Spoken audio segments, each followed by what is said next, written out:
Алматинский стрелок Руслан Куликбаев предстал перед судом. Сегодня прошло предварительное слушание по делу о теракте 18 июля. Подсудимого признали особо опасным, и поэтому процесс решили провести прямо в следственном изоляторе. Полицейские опасались, что во время транспортировки в суд Куликбаев обязательно попробует сбежать. Ему предъявлен целый ряд тяжких обвинений. Вместе с ним судят еще 5.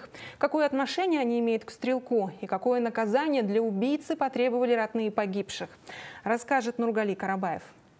Судебное разбирательство над Русланом Куликбаевым пройдет не как обычно в здании суда, а в следственном изоляторе. Как объяснили, это дополнительная мера безопасности. Кругом выставлена вооруженная охрана.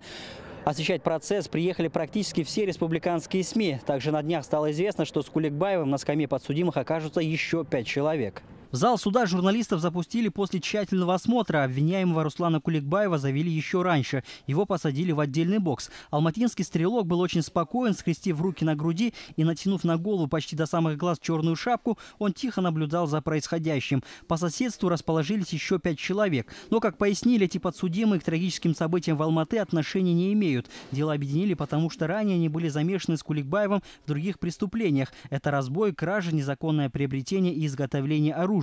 Помимо этих статей, Руслан Куликбаев также обвиняется в акте терроризма, покушении на убийство и убийстве, угоне автомобиля. Согласовав с участниками состав суда, судья удалился в совещательную комнату. В этот момент у родных погибших сдали нервы. Поведение главного подсудимого вывело многих из равновесия. Почему не встает, когда все встают? Он что, возомнил себя богом? Наказание для него расстрел. Мой сын прослужил всего лишь 1,5 месяца. Он убил моего сына. Как не сохранять спокойствие? Судебным приставам понадобилось несколько минут, чтобы успокоить собравшихся. На процесс явилась и супруга Руслана Куликбаева. На улице одна из матерей убитого полицейского плюнула в лицо женщине, проклиная ее мужа. Сама Аялым Умбеткулова комментировать что-либо не захотела.